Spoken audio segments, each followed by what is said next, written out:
bowl season is here. Are you ready to cash in on what you know? Where you play is as important as what you play. The pros play at mybookie.ag. All the lines, odds, and plays, both college and pro, all at mybookie.ag. Play where you get paid super fast and there's never a hassle. Step up and mybookie.ag will match your deposit with up to a 50% bonus. Use promo code JJ50 to activate the offer. Don't leave the money on the table. mybookie.ag, promo code JJ50, and your first deposit is matched up to 50%. Play where the pros play because they get paid. mybookie.ag. And now, Jalen and Jacoby on ESPN Radio. When I pop the trunk, head to death. Y'all pop the trunk, I pop the hood. Now act stupid, I'll pop the trunk. Now give me a boom.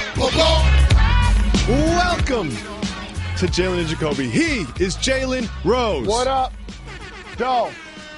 I'm David Jacoby. And on the cool check-in. Center stage on the mic.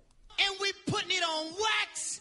It's the new style. Together, we are Jalen and Jacoby on ESPN2. What do we do? What they want. Jalen, we have a problem. You always say on this program there will be no LeVar Ball slander. However, he keeps making objectively terrible decisions. This time, he has pulled not only his son from UCLA on a scholarship, he has pulled his other son, who is 16 years old, out of high school, and they have both signed contracts with a very small Lithuanian basketball team. Jalen, there are reports this basketball team has financial trouble, and they have had an American-born player who left after 1 month. What is your boy LeVar Ball doing with this? First and foremost, let's clarify something. I'm waiting on my adoption papers to get cleared. He's not just my guy, okay? He's going to be my dad soon. That's first and foremost. I'm very concerned about the advice that he will give you based on what he's done thus far. I'm rolling with the fact I would have handled it a lot different. You think so? I You would think look you at would it have? like this. You think you would have? Yes, sir. Here's why. For me, his middle son never had pro potential.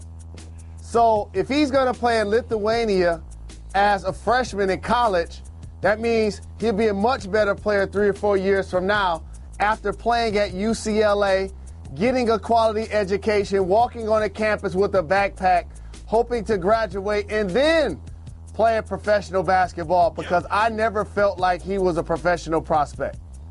For his youngest son, this is not necessarily the best look for his trajectory.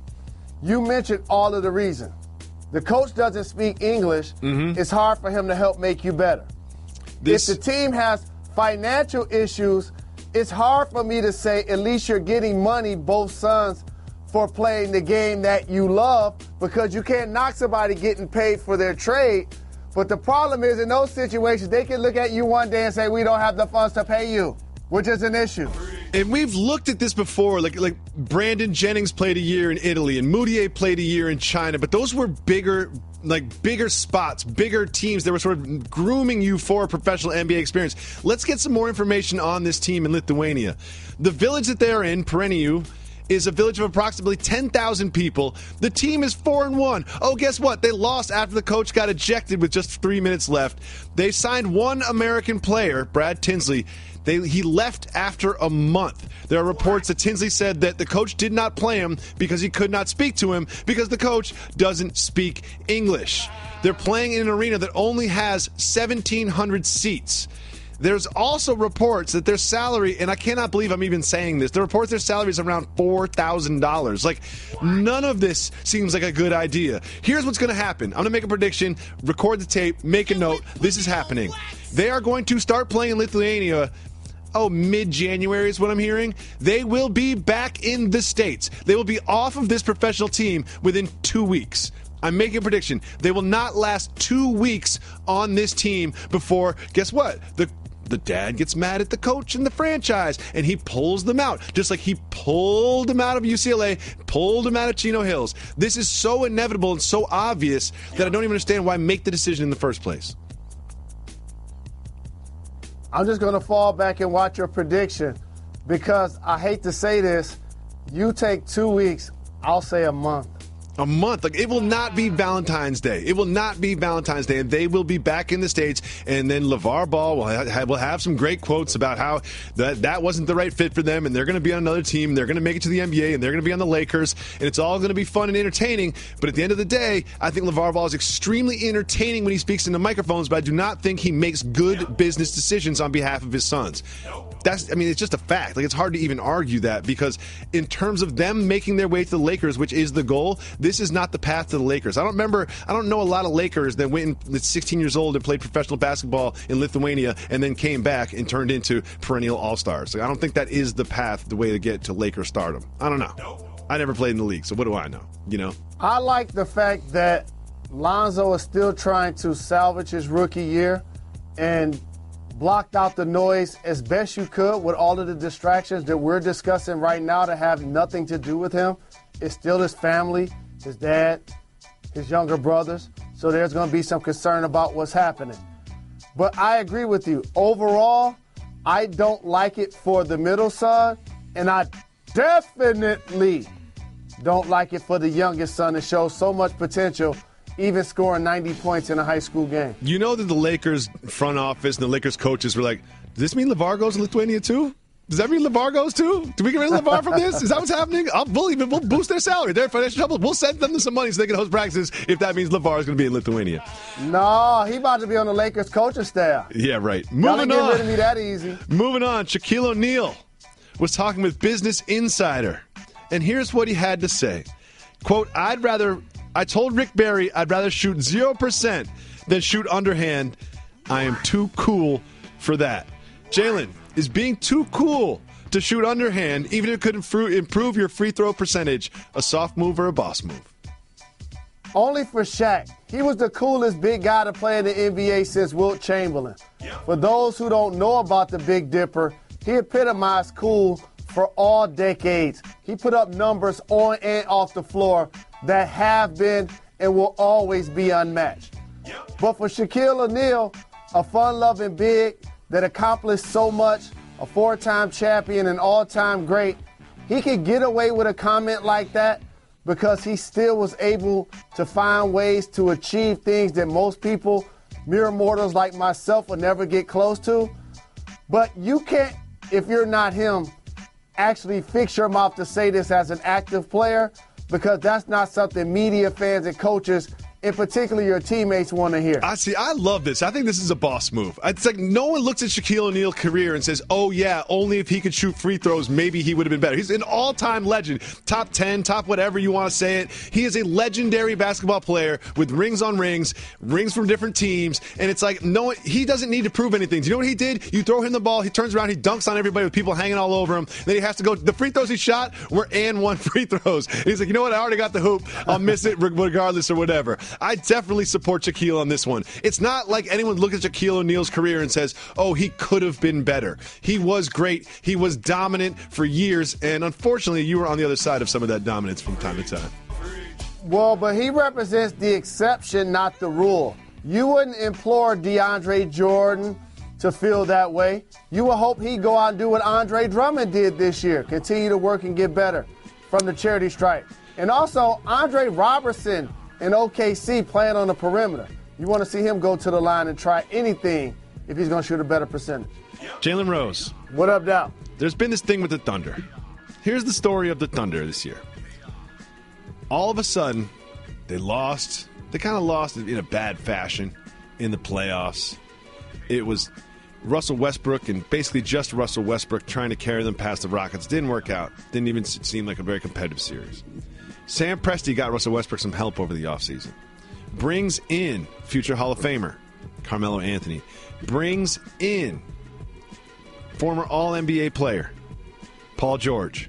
Now we have a super team. The story of the offseason was there's a new super team in the NBA, and there it is in Oklahoma City. Everyone's celebrating Sam Presti. Didn't start out great. They were losing some games. You know, they didn't seem to mash or gel.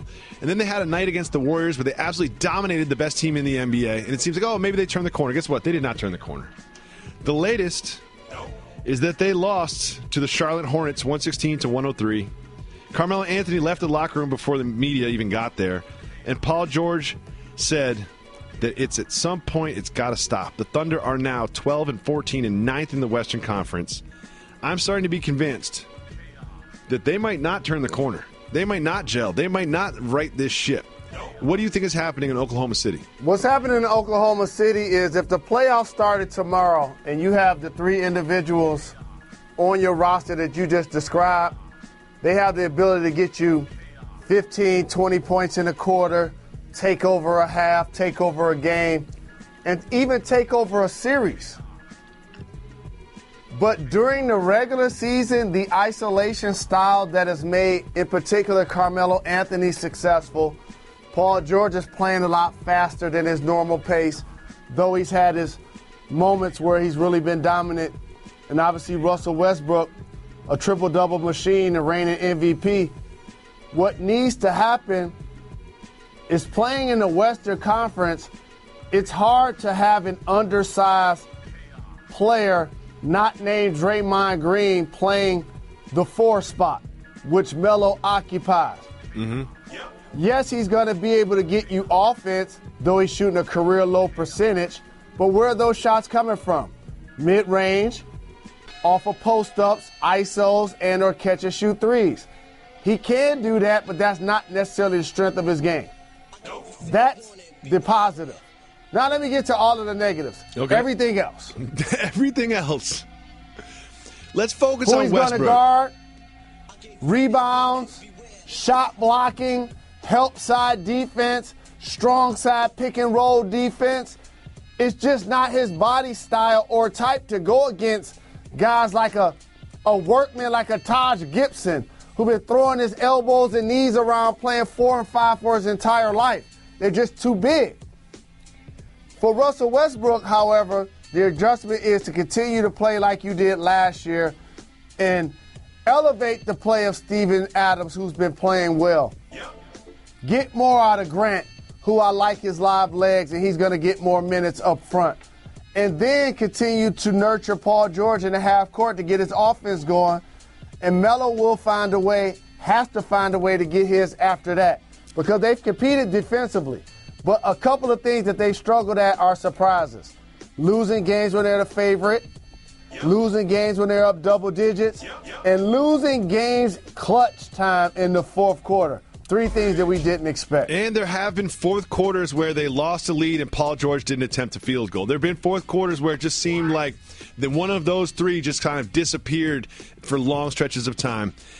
I want to talk to you about Westbrook and his play, because there's a part of me that looks at Westbrook and says, maybe Westbrook is the best he can be when he doesn't have these supporting these supporting superstars. Like maybe Russell Westbrook plays best when it is he has the ball and he says, I have to put this thing in the basket, or I have to pass to somebody who's going to shoot and put it in the basket. Like maybe that approach to the game is what suits his game best and perhaps be best for the team. I disagree.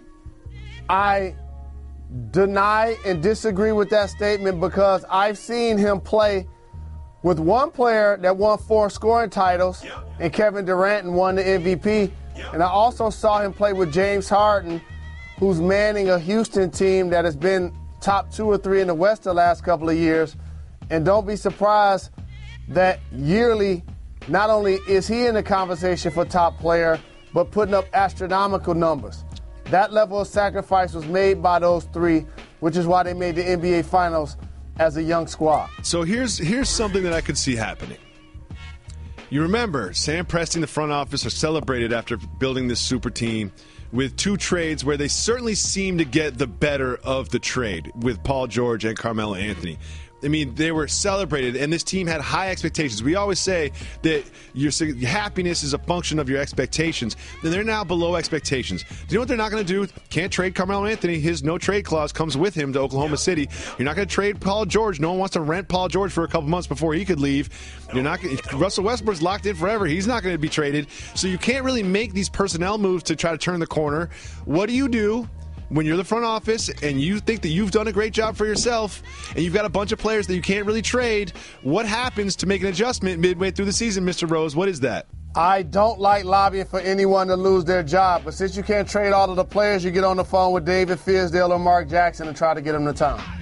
It just feels like when the front office looks in the mirror and says, well, I did my job, and you look at the roster, you say there's not much we can do with this, and you look at Billy Donovan and you look at the tweets that Kevin Durant sent out talking about, disparaging Billy Donovan, it seems like that could be something that does happen. And again, I'm not lobbying for them to do it. I'm just basing this on a pattern of NBA behavior that I've seen over decades, where if the owner and the front office feels like there isn't another move that they can make to change the mojo, to change the trajectory of the team, that firing their coach is something that they often do. And I could see it in this case.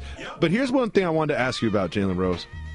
Carmelo Anthony left the arena before the Thunder's locker room was open to the media, okay?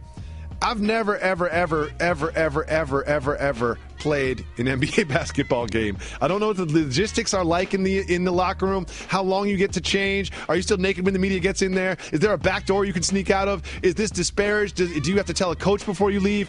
Take me through the process of not being there when the media gets there. How do you leave? Is someone mad at you? Does the PR person know?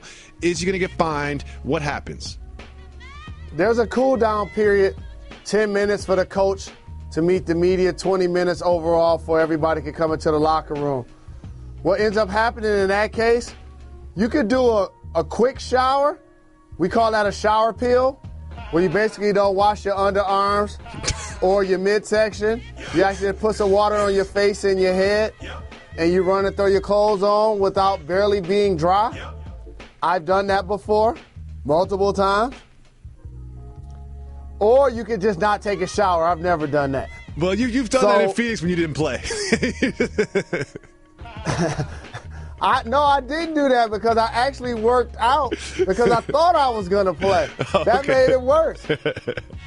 And pre-game, you knew Mike D'Antoni wasn't playing over 7.5 guys. So the other 7.5, we worked out. We knew we wasn't getting in. So doesn't the media see? So he just basically you have a 10-minute period to get in and out of the locker room if you don't want to talk to anybody. And it basically happens after losses, right? Is there a you never see guys like I had 81 points, so I don't want to talk to the media. Yeah, I have 40 points, 15 assists, and 10 rebounds, but I'm going to dip out before I can talk to the media. Yeah, I don't see that happening very much. Will someone from the Oklahoma City PR team say, hey, Carmelo, you can't do that. Make sure you're available for the media. It's part of your contract.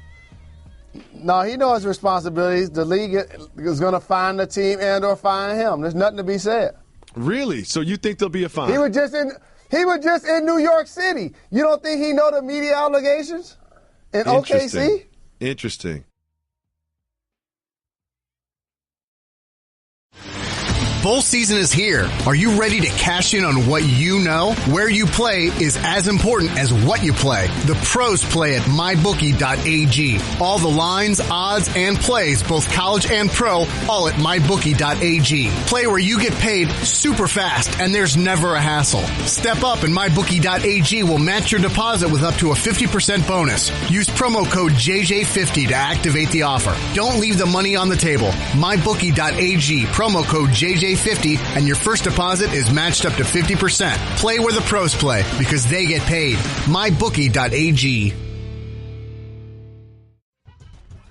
It's time for one of my favorite segments. Me, you, and Method Man gonna keep it moving. Here's how it works, Jalen. I'm going to bring up a topic. If it's worth discussing, you ask me to hit the brakes. If it's not, we keep it moving. Jalen Rose, Joel Embiid is predicting that the Sixers will go to the finals. Keep it moving or hit the brakes? I like his confidence, but keep it moving. They got a long way to go before they get to the NBA Finals. Next, Kevin Durant draws his inspiration from Dr. Dre and Jimmy Iovine. Hit the brakes. Mark Medina on Twitter said that KD claims he watched The Defiant Ones, a documentary about Interscope Records and Jimmy Iovine and Dr. Dre. It's excellent. KD claims he watched it, quote, every day for a good stretch this summer. Jalen, this is a 4-part HBO documentary series. It took me 2 days to watch. Why is he claiming he watched it every day for a good stretch this summer? David, I hate to say this, but it might be cultural. What do you I've done mean? this too. No, this is like LeBron with The Godfather. It's like just saying stuff like, I read the entire Godfather every day forever. I've seen every Godfather trilogy movie a million times. Like, KD, I know you watched this once. You might have watched this twice, but you did not watch this every day for the summer, Jalen. I know you didn't. Jacoby, here's how it works. Tell me. When you like a movie, say Paid in Full, Boys in the Hood, for example, and you're watching television and nothing's on in the summer, no NBA, NFL, college football, college basketball, it's dog days of Major League Baseball. The only thing to watch is really Power. And once that's not on, I'm going through the DVR. I've watched multiple episodes of Defiant Ones multiple times. I can't front. I've done it. Saying you've watched multiple episodes multiple times is different than saying you watched it every day for a stretch this summer. But we disagree. But let me tell you something. Rewatching stuff is not cultural because my son has seen the same movies a million times. Let's move on. NFL signed a $2 billion Verizon deal. Keep it moving or hit the brakes. Thinking about this one. Keep it moving. Okay. We be moving, you know we keep it moving. Keep getting them checks, Roger Goodell. Next. They had to get the bread to pay him. An Uber driver was charged $18,000 Hit the for a brakes. 5-mile ride. A Toronto man was charged more than $18,000 for a 5-mile ride that should have cost about $10 after an error in surge pricing. According to the friend, Uber said they wouldn't give a refund, but eventually they did get refunded for the $18,000 ride. I have a lot of questions about this. First of all, there is no credit card that I have that I could put into my Uber account that would clear an $18,000 cash. So this Toronto dude has got to have some great credit for real. And also, how do you tip on that? You know, did you think you tip? Someone charged you $18,000? You still going to tip 20%? You're going to Jalen, like, I know you like to tip. I know you like to tip big. You tip based on, the service you get and also the charge. How much would you tip on an $18,000 ride? $3,600 is 20%. You hope to get to $3,750. $3,750. That's going to be a 5-mile, $21,000 ride, $21,500 ride. I love this story. I love that Uber said they first wouldn't refund it because I don't know if that's true. Like a friend said that. It's probably not true. But I love to be the phone operator at Uber help and just be like, nah, hey, that's what it says. Surge pricing, dog. Surge pricing. $18,000. Thank you very much. Next. I just hope that it happened at a time where he didn't get jammed up trying to pay some other bills. There is no time when you're not trying to pay other bills. Next.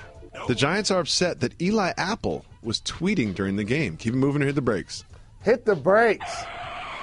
Apple replied to someone wondering why he wasn't playing by tweeting, "I'm too healthy," and then retweeted an Ohio State fan celebrating Cowboys running back Rod Smith's touchdown before adding, "Always be a Buckeye." Do you have a problem with the Giants being upset that he was tweeting during a game? I understand as a player you want to do that, but you understand your duties to your squad and picking up your check, that's just unacceptable and unprofessional, something you can't do during the game. If you go to a football game, there is a lot of downtime. That's all I have to say. A lot of downtime in football. A lot of time in between quarters, a lot of timeouts, a lot of TV timeouts. Next, Matt Barnes has announced his retirement. Keep it moving or hit the brakes. I would say keep it moving, except if you're Derek Fisher. For once, we're going to report on some good news, especially out of the NFL. Juju Smith-Schuster is taking hundreds of kids to see a movie called Jumanji. Keep it moving or hit the brakes. Oh, he loves the kids. Juju and Jumanji, hit the brakes. Well, after the release of Jumanji on Christmas Day, Smith-Schuster invited about 190 kids from the Pittsburgh area to come to a screening of the film, which is very nice, especially because he is so early in his career. His salary is not that high. I love this gesture, but it does lead to one question. Jalen Rose, can you explain the plot to Jumanji? This is the second Jumanji movie, and it's also a board game. You have to have heard of Jumanji before. Jumanji, kids movie.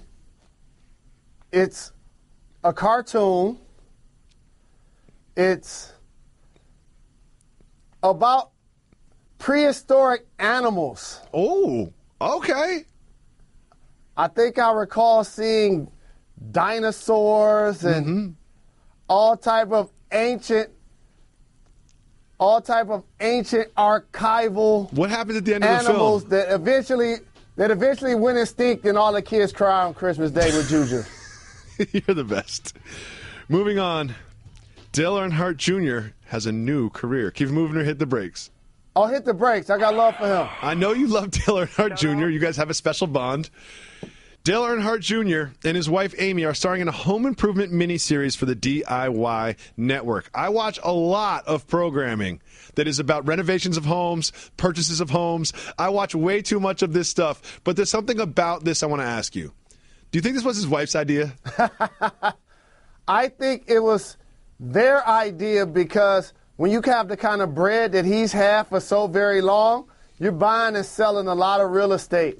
And to your point, you're fixing up places, and you're like, we figured out where to put a backsplash. We know how to do some cabinets. We know how to do some counters. We understand we can have a contractor to come in and handle some things. Boom, we can do this on our own and make it a TV show. I'm going to watch it. You know who had a similar show that I loved? Vanilla Ice. No. No.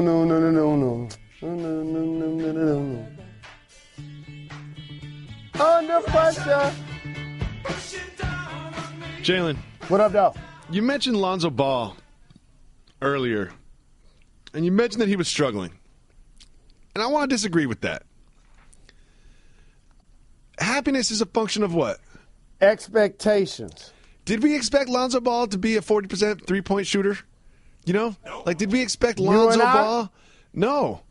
But, like, did we expect Lonzo Ball to do what Ben Simmons is doing? You know, look like someone who could be a franchise player? Like, I thought that Lonzo Ball looked like he would be a great facilitator for his teammates. And being someone who handles the ball that much will probably turn it over, especially in his first year in the league. And I didn't expect him to score that many points, especially, you know, outside of 15 feet from the basket. And that's pretty much what he has done up to this point. About his own performance. But you're talking about the realistic expectations that you and I had. What about everybody else that thought he was Jason Kidd or Magic Johnson? Well, if anybody thought he was Magic Johnson, I mean, that's a lot. But Lonzo Ball talked about his own performance after 25 games. He said, quote, I think I'm doing okay. There's a lot of room for improvement still, but the season kind of just started, so I'm still trying to learn things. Biggest thing for me is just coming in every night ready to work, take one challenge at a time. Not exactly the loquacious, braggadocious approach that his father has. But what do you think about Lonzo Ball's self-assessment up to this point? The league will humble you. You're going against the best players around the world, and you figure like, man, while I've made some strides, had a couple of triple-doubles, I'm still balling for a storied franchise. And Magic Johnson said he wanted to see my number in the Raptors. I got work to do. Mm-hmm. So that sounds like a player that understands that he has a long way to go to meet the expectations that so many have for him coming out in the draft. Well, clearly the Chicago Bulls were off to a bad start, but they're not on a win streak, Jalen Rose. They're on a win streak. We're not done. They're on a win streak. Not done. They're on a win streak. I think they've won 2 in a row. And you know what the common thread has been in those 2 wins? Nikola Mirotic is back. Nikola Mirotic is back. They're undefeated since Mirotic has been reinserted into the lineup. Him and Bobby Portis are now sharing the floor at the same time. Sometimes they kind of play the same position. But there have been times when they gave each other high fives in celebration during like a timeout, and you walk to the bench or after a bucket or something. How does that dynamic play out? You know, like how do you make that work? Professionalism. That's it. They don't have to be the best of buddies, good friends on the road, or hang out with one another. But look at it like this. For everybody that listens to this program, male and or female, that say has a corporate job, you may or may not like somebody that you work with. Oh, you definitely don't. But you likely sit on the same toilet they do when you go to the bathroom. That's one way to put it. You know what I don't like seeing? And you know we don't like to talk about bathroom stuff, but you brought it up. This happened to me today. I was going in as somebody Don't was get coming fired. out. As somebody was coming out of the stall. I just don't like to know. I know in my head that this stall is used by dozens of people a day, but I just don't like to have evidence that that's the case. You know, I just don't like to know that's the case. It kind of got in my head a little bit. I was just like, oh man, like just 20 seconds ago, this dude's butt cheeks were right here where my butt cheeks are now. I know that's the case, but I just don't like that. I don't like How the about confirmation. Don't get fired. When you're in a public restaurant or sporting event and the line is long and you have to go. It's one thing about knowing your coworker just got off. What about a complete stranger you're going to get on 2 seconds after they get off when 25 other people watching you go do it? All right, I got to talk about this. We're going to go away from the number 2. I'm talking about pooping. I'm talking about pooping. That's Reggie. That's Reggie pushing a button. That's not Jalen talking. Here's one thing that happens, and I go to Staples Center now. It's a phenomenon I don't really understand. And you know my philosophy, you have to live like everybody in the world lived like you did. Like, would the world be a good place if everyone made the same decisions that you did? But however, I don't live up to that standard. Because when I'm at the halftime or in between the quarters and there's a line, this happens in Madison Square Garden too, there'll be a line to go in the in part of the bathroom, but no line to go in the exit. I cannot be the only person that just goes in the exit and then just waits for someone to be finished at a urinal and just goes right in front of them. Everybody does that, right? Yeah. Well, first and foremost, you were able to get away with that before you got famous. I'm now not somebody's famous. Gonna call you I'm on not it. famous, Jalen. I'm not Jalen Rose. I'm the dude. I'm like the people come up to me and they're like, you know, you look like Jacoby. You know what I mean? No one will say, hey, you look like Jalen Rose. People come up to me and they'll be like, you look like that guy Jacoby. That guy Jacoby's on the middle of the night, ESPN. But man, I could slide. I slide in the I'm gonna I slide put in it the out exit here on every wax time. then. Broken news: David Jacoby gets into all the argument in bathroom stalls because he tries to take cuts. To everyone else, it's breaking news. To Jalen and Jacoby listeners, it's broken news. Well, I'll tell you one thing won't happen. That argument will not get physical. That will not happen. And big shout out to Jim Jones, who offered Colin Kaepernick a spot on his new NFL squad. Shout out. Jim Jones. Ballin'! Jim Jones has an NFL squad? Yeah, he the co-owner of the Richmond Rough Riders. Oh, that's exciting. Jim Jones used to come to Kingdome games, and it was like rules that applied to other people didn't really apply to him. Like if he wanted to get from one side of the court to the other, it didn't matter where the ball was. He would just walk through the action like a referee. Like he would just walk through it in the middle of a play. Players didn't hesitate to say anything. The guy in the mic wouldn't say anything. The people in the crowd didn't say anything. It was just like, oh, it's Jim Jones, so we got to work around him. Shout out to Jim Jones. All I know is I love Jim and Freaky Zeke and Hell-Rel. Killer Cam, Hell-Rel, Joel Santana. Jewels. Like we need to get some more bars out of them as a collective if possible. Throw Mace on there too, like Redman with the Wu-Tang album. Exactly. So, do you have a Netflix account, Jalen? Molly has a Netflix account, and I use her password she lent me. And here's what happens when you get to that home screen where it's like, who are you? And there's a long list of names. I got a bunch of kids. Like, I'm just going to put whoever's on top. Like, Netflix doesn't need to know whether it's me or my wife. Like, you know, just let me watch my reality TV. You know what I mean? Let me watch Project But they X. need to know if it's Q because they ain't no telling what he might be in there watching. Cute. Children are very tech savvy nowadays. Let's just say that. So Netflix put out a bunch of data. And there's a person that watched Pirates of the Caribbean on Netflix 365 days in a row. What? Jalen, 365 days in a row. What? How is that possible? This is like Kevin Durant Let with me the see Defiant the- ones. The only thing I do every day is breathe. I can't think of another thing that I do every single day. I think that this is Johnny Depp trying to relive his glory years, but he falls asleep every time. You know what I mean? That's what I think really happens. I think this is Johnny Depp's Netflix account. I don't believe this really happened. Somebody could be on bed rest or sick. Finally, we have this news, Jalen. Scientists have found human-sized penguin fossils.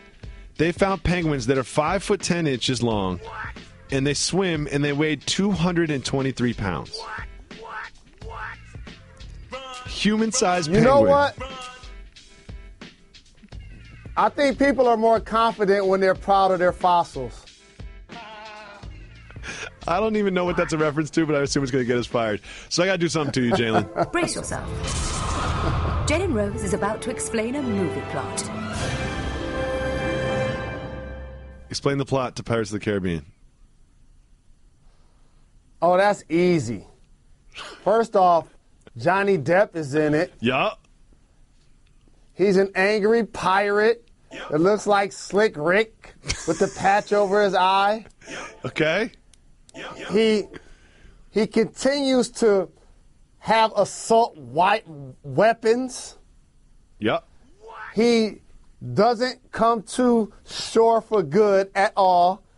And watching how he navigates on his ship, I wouldn't want to be somebody that's a guest. I wouldn't want to be somebody that is doing the task that he's setting out to do. It seems like that he's trying to take over the world. So what happens in the movie? That is what happens. What role would you like to play on the boat, the Black Rose? Oh, no, we're really particular about what boats we're going to get on. As always, we appreciate everyone that sends in Twitter questions, especially some of our associate producers, one of which is Uncle Mar. He says, my girlfriend thinks a woman should never ask a man to marry her. It should always be the man. What do you think? It's 2017, Uncle Mar. It's 2017. Correct. Yes. That's where I was going, you know family. What? And like, let's be real about this. Push the button, Reg. I like where you're going. Sometimes I like where you're going. A woman can ask a man to marry them without getting down on a knee and asking for a ring. Sometimes there can be some hints, some threats, some ultimatums. There can be some discussions that get heated that will certainly lead to a man proposing to a woman. That was certainly the case in my relationship. And I'll give you another way to look at it also is her opportunity to find out if he's wanting the same thing from the relationship that she wants. Exactly. On her time. Thank you for the question, Uncle Mar, and especially Uncle Mar's girlfriend. Shout out to you guys. Shout out. Basically, you gotta ask her to marry you, Uncle Mar. That's what she's saying. She's saying, don't ever think that I'm gonna get down on a knee and get a ring for you. So this is a very important question that comes with a story about myself and Mr. Rose when we were off wax. Brad Cripp, shout to him. Shout out. Says, micheladas, yay or nay? Asking for the Latino community and then put a Mexican flag. I have to make a confession. I had never, ever even heard of a michelada before I moved to the Los Angeles area. I had never tasted a michelada. If you told me what a michelada was, I would say, I don't know. I don't know. Is that a pina colada in Michigan? However, I was one time at an adult establishment, and the gentleman next to me asked for a michelada. And I looked over, and I didn't know what it was. And I was trying to be cool, look at my phone or whatever, but I was secretly watching the bartender make it. And I was like, wait a second, that's like a Bloody Mary, except instead of vodka, it's like 18 ounces of beer with some tomato and a little extra sauce. And I was like, I want one of those. And I tasted it, and it was fantastic. Micheladas are great.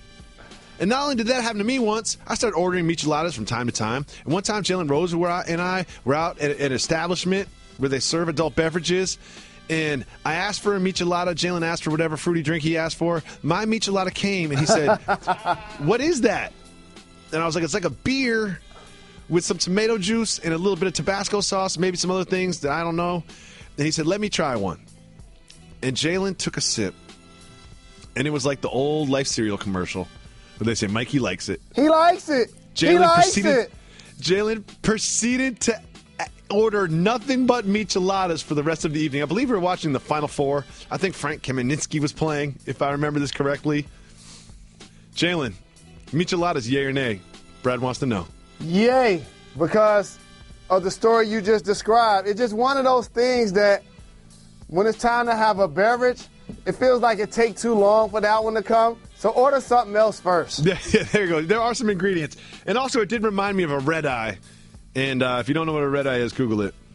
And I'm not talking about coffee. Next question we have is from John Span.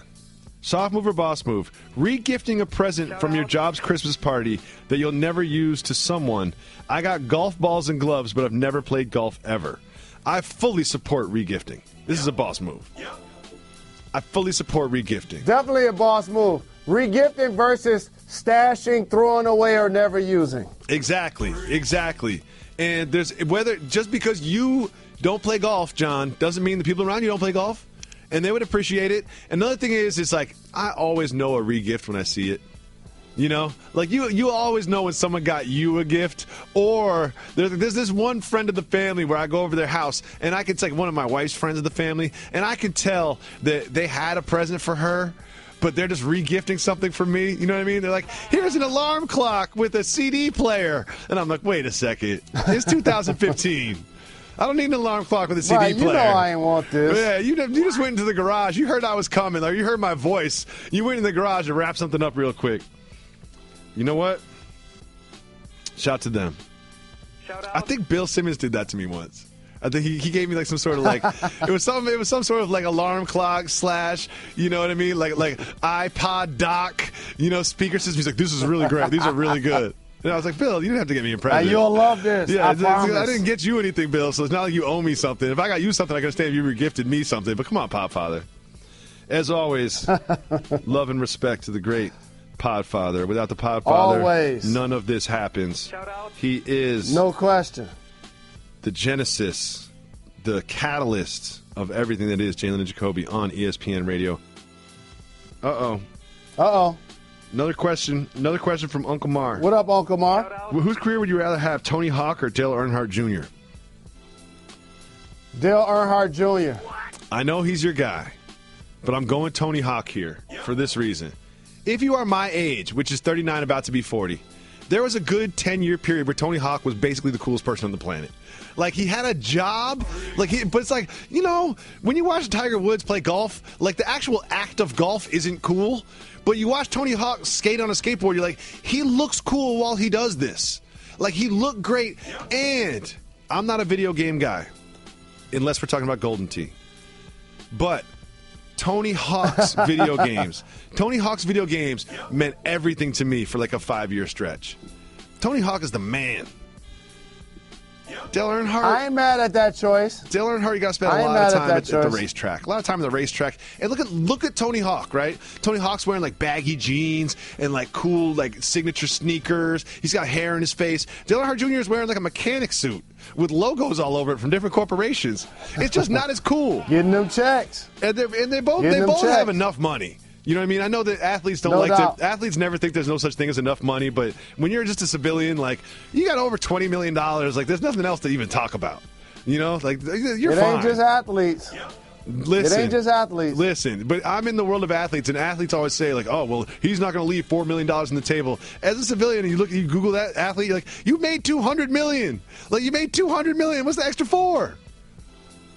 First off, I made 100 because Uncle Sam took 50. I wasn't talking about you specifically, by the way. I was just making up numbers. No, I'm just saying that's what happens in those. It's always 35% of the real number. Okay. Please believe me. Well, still. Here's a couple of things that people never account for. 130 million sounds good. People never account for how many insurances you have. Because you're so rich, you have so much expensive things that you need to insure them. Do you know how many insurances I have? Like zero. I don't have anything insured. Jacoby, when you get a chance, look at your check. Okay. There's insurance taken out of it. Health insurance. For health and dental. Health and dental. For not only yourself, but for your wife and for your kids. kids Your don't have teeth. residence All those has teeth are falling insurance. out. All my kids' teeth are falling out. Why do I have to pay for that?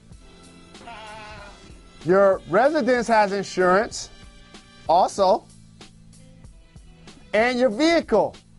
Definitely the luxury minivan is insured. Oh. Now, Jalen, I'm glad we have you here and your expertise because there is a phenomenon sweeping the world when it comes to statue news. Statues have been terrible lately. We all know about the terrible Ronaldo statue. And then in a town in India, they put up a Diego Maradona statue that looks nothing like him whatsoever. First of all, his head is 75% hair.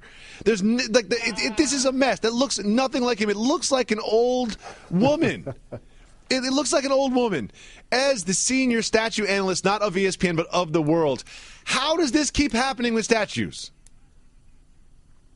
I'm disappointed in this one.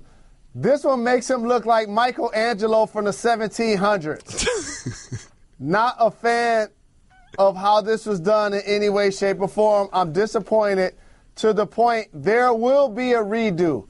Mark my words. I guarantee you, this statue will not be erect longer than 2 years. They will redo another one, I promise you. I like that. But let's imagine that you're at the unveiling of the Fab Five statue. We know it's going to happen before you die. It's going to be like 30 years from now. You know, people are going to be like, all right, now it's time. Let's put up the Fab Five statue. And then you're sitting there, and then they take off the curtain, and you look at yourself, and you look nothing like yourself. You look like a very ugly, weird version of yourself. Will you be able to hide the disappointment on your face? See, here's the thing. I didn't get handsome until I got money. When I was broke, that is the ugly version. It's a good bad point. skin, bad teeth, bad haircuts. But if you hear they're making a statue, will you send them some pictures to be like, make sure you make my teeth like the teeth now and my hairline like the hairline now? You got to get ahead of it. Get ahead of it. I'll write a strongly worded email if I hear about a statue in Ann Arbor. Moving on. We disagree. No, I gotta have the old school statue with the chipped teeth and everything. No, I don't think so. Trust me. Trust me. Moving on. The Steelers have won 8 straight games, while the New England Patriots laid an egg on Monday Night Football in Miami. The game was only a 7-point differential, but it was much more dominant from that. Tom Brady looked kind of old, and they didn't have Gronk, and the offense didn't even complete a single third down conversion. Based on those 2 games, do you still have the Patriots coming out of the AFC to get into the Super Bowl? Beginning of the season, I felt like it'd be the Patriots and the Pittsburgh Steelers in the AFC Championship. I'm still sticking with that. It's one of those things where all of the other 52 guys at coaching staff look at Gronk and say, see, these are the type of things you're not there when we need you. It costs us a game. A squad that's lost 4 or 5 while going to South Beach over the last couple of years. You mentioned 0 for 11 on third down the first time since 1991. You got to get a Dolphins defense credit.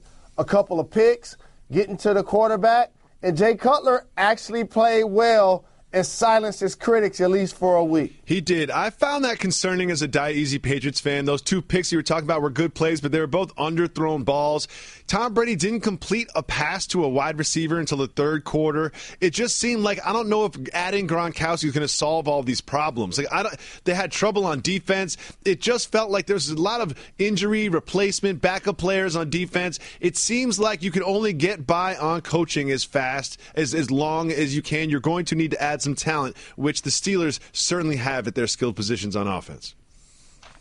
When you talk about the Patriots, remember 2 things, everybody. Take this to the water cooler. They won the Super Bowl last year without Gronk and without Cook. I do like that.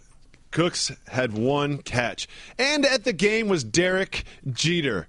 Derek Jeter attended the game in Miami after he traded away the MVP of the MLB. Should Derek Jeter have just stayed home, Jalen? Shouldn't he have just watched this one from home?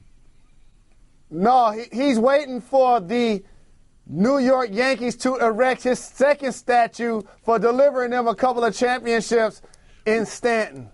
Like, Jalen, if you are Derek Jeter, like, not only are you attending the Monday Night Football game, the day after that Giancarlo Stanton held up a pinstripe Yankees jersey in a press conference. You're not just going out in public in Miami. You're also not in Orlando, which is not far away, at, the winter meetings. Don't you feel like the CEO, the president of the Marlins, should attend some winter meetings? I know you don't like meetings, Jalen. I know you don't like meetings. But come on. Don't you feel like Derek Jeter should have attended the winter meetings instead of making a public appearance on Monday Night Football? You got to gauge the pulse of the people. This is the time where you send somebody else to the winter meetings. You need to start being in front of the public, going and allow them to air their grievances right now. Oh, see, here's the thing. I forgot Derek Jeter was on the list. You're sitting over here defending LeVar Ball sending his sons to Lithuania. You're defending Derek Jeter going to a football game after he traded the MVP when he should be at a meeting. Let's be honest. Let's be real. Let's be honest. Let's be real. Derek, just watch the game from home. Watch the game from home. If you're not going to go to the meetings, watch the game from home. You know why he didn't go to the meetings? He didn't want to answer questions about trading Giancarlo Stanton. Because not just from the media. Every single person that he saw would say, Derek, what happened there? Does Cashman know something about those gift baskets or something? Here's the thing. That's very nice, sir. You're now an owner of the Marlins. Part owner. So you want to ingratiate yourself with that fan base. You don't do it by trading the MVP. But you rather have them mad at you initially than New York mad at you ever. Oh, New York's not mad. New York is not mad at Derek Jeter right now.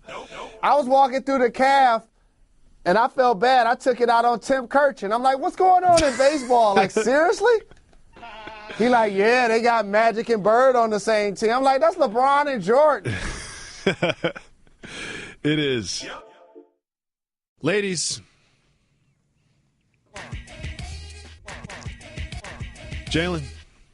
Hey, ladies, don't forget to call 985-80-JALEN to leave us voicemails. Tomorrow is Woman Crush Wednesday. We always celebrate the women in our lives and around the world by taking only female voicemails. Today, we're taking all voicemails. You call 985-80-JALEN. You leave us a voicemail. We'll play it on the show just like this. Got to give the people what they want. Y'all know I had that in me, huh? Big Mo calling from Toronto. Shout out Reg. Shout out Big Crown. Us bigs got to stick together. Anyways, I have a question for Jalen. I need you to take us behind the curtain on this one. How important are basketball plays in the NBA? I'm talking about the plays the coaches drop and everything like that, especially when you get traded from a team. Do you use that against your former team? Is that the reason the Celtics lost to the Heat, that Kelly Olynyk gave out all the plays? Anyway, take us behind the curtain, give the people what they want. I am the person. Got to give us what we need. Peace. Big Mo in Toronto. Thank you for the call. Appreciate the love. Shout out.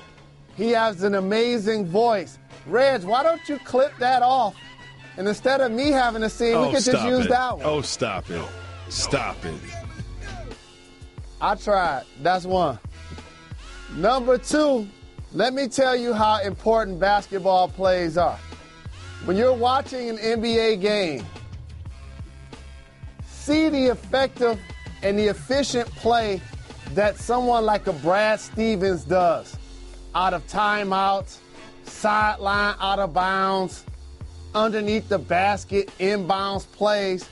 Usually, he's amongst the elite in the league at not only getting a quality shot, but actually executing. When you talk about being a really good team, you need a couple of players to play at an all-star level.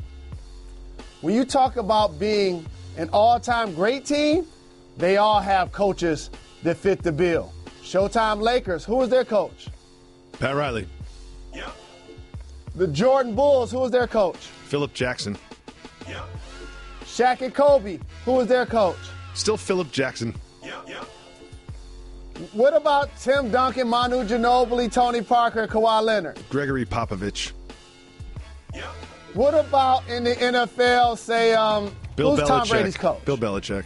So who's making the decisions? Because it's not only in the huddle, but they get input personnel-wise.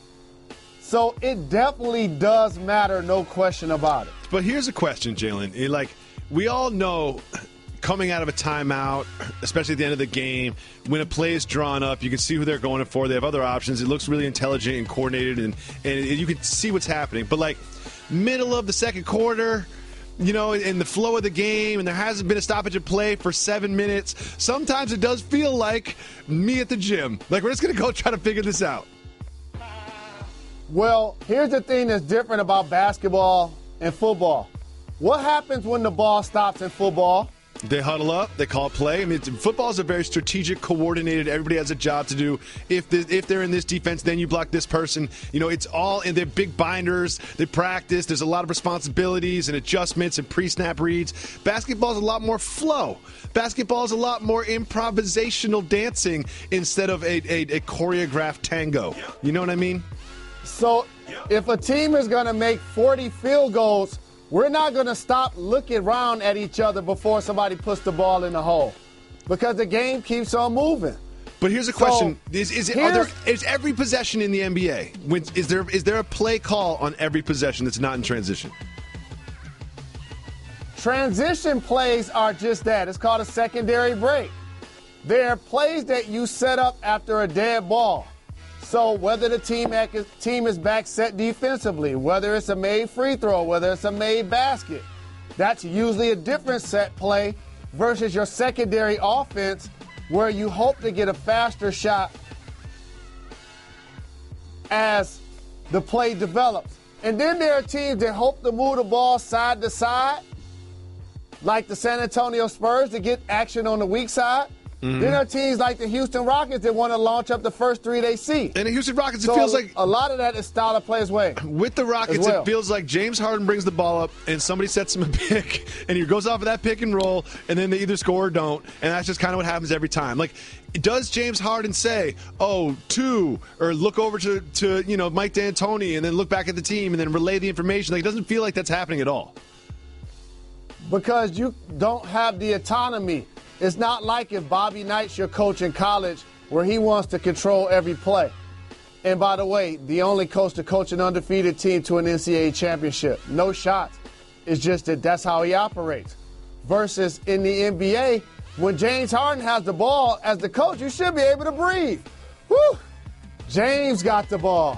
He knows what we want. We're running right now. We're running That's James. The play. We're running James. No doubt. No question. Thank you so much for the call, Big Mo. If you call 985-80-JALEN, you can leave us a voicemail. If you leave us a voicemail, Reggie will listen to it. And if he deems it worthy, he will play it on the show just like this. What up, Joe? This is Todd in Boston. Question for you guys. Soft move or boss move? Public displays of affection, PDA, at the gym. I was there the other day in Boston, and this couple was making out. They were working out, then they were making out and kissing all over each other. And I was like, man, get out of my eyesight. But I wanted to check with you guys what this was before I went further with my judgment. Keep getting them checked. Jalen's excited about this one, Todd. Jalen's excited about this one. All right, a couple of things. Thank you for calling, Todd. Big shout, Boston. Shout out. We appreciate the love. Here's what I learned to do, Todd. This is such a healthy thing. And by the way, I stopped myself doing this multiple times a day. Huh. Only worry about you and don't judge others. Yep. Okay. Because here's what you don't know about their relationship. You might see them and be like, it's inappropriate, get a room while y'all kissing. For all you know, one of them could have just gotten some fatal health issue that they just got the news about. One of them probably could have gotten news that something happened to one of their family members or loved ones. One of them could have just got fired from their job. Or they're probably just really into one another, and you wish you had that in your job. Let me go another direction with this. Okay, it's hard to argue with that part, Jalen, but you don't have to be kissing with tongue in the gym, okay? Regardless of all those scenarios, if the gym is a pop kiss environment, it is not a tongue kiss environment. It's like, come on now. And also, if any of those things happen in your life, Jalen, what are y'all doing at the gym? You know, like what do y'all do? When the gym is the first place you go? Like, come on. I think the gym is a pop, kiss, hello, and goodbye environment. It is not a kiss for pleasure environment. It is. It is. I understand if you're a little handsy, you know, sometimes some tight clothing, and so you can't keep your hands to yourself. I understand that, but no tongue kissing at the gym. You can tongue kiss on the subway. You can tongue kiss at the bar. You can tongue kiss in the park. But the gym might be one of those environments where I'm with Todd. Maybe I don't need to see that. Just throw it out there. I'm telling you, fam, I just learned not to judge what other people are doing because you never know why. For all you know, they don't have money for a room. Get a room has Maybe never they're on a tight been. budget. Get a room has never been like an actual. You know, it's a hypothetical scenario. Like no one's actually going to go get a room at a hotel when they say that. But I'll say one thing that makes me really uncomfortable. I hate to see couples fighting. You know what I mean? Like the opposite. It's like, oh, we don't want you to have PDA. Okay, for fun. But you know what I really don't want to see? I don't want to see couples fighting. Sometimes I feel like just grabbing them both and being like, you guys love each other. Whatever you're arguing about doesn't matter. You know what I mean? Like it really bothers me every single time. And it just makes me sad. So you know what? I'm not going to complain about people kissing when what bothers me is people arguing. But there's levels to PDA. Here's what I learned about. That's what I said. Pop kisses are fine. Tongue kiss is not okay. But here's what I learned about relationships. Everybody's always telling the other couple how they should behave. Like, do they hug too much? Do they hold hands too much? Do they go too many places together? Oh, man, you soft. You want to bring your girlfriend. Oh, dude, you soft. You want to bring your boyfriend. Like, so you can't truly judge because usually when you're in a relationship with somebody, that should be like your best friend. If you call 985 Jalen. You can leave us a voicemail. Reggie's going to listen to it. If you give him a shout-out, it seems like, because they all give him a shout-out, he'll put it on the show just like this. What up? It's your boy Kenny Mack from alongside New Jersey, a.k.a. putting up 40 with your shorty. First of all, shout-out to the minister and gatekeeper of voicemails, Reg. Shout-out to Baron. Shout-out to the whole cast. All right, got a quick question for you guys, man. Soft move or boss move? Jalen Rose. Potion making me a father, or almost. We're about to find out. And second question is Jacoby. You're not alone. I am also a barber thought.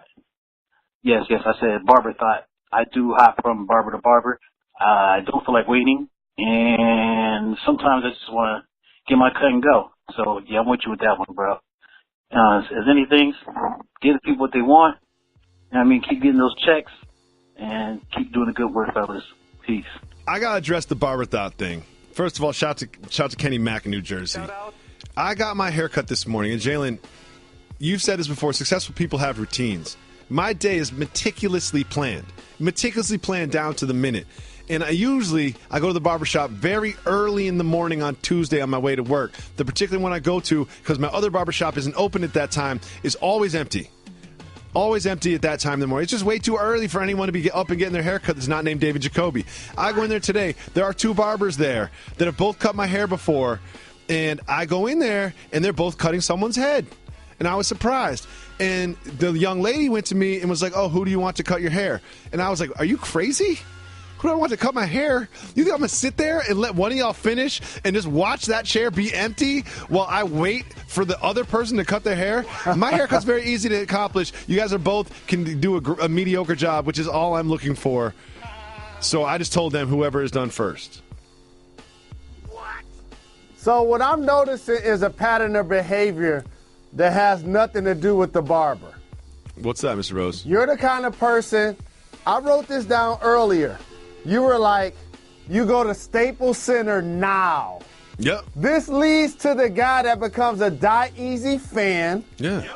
The exact same person that wants somebody to cut their hair when the chair is available, but gets on national radio and says that they're an average barber like he's not famous.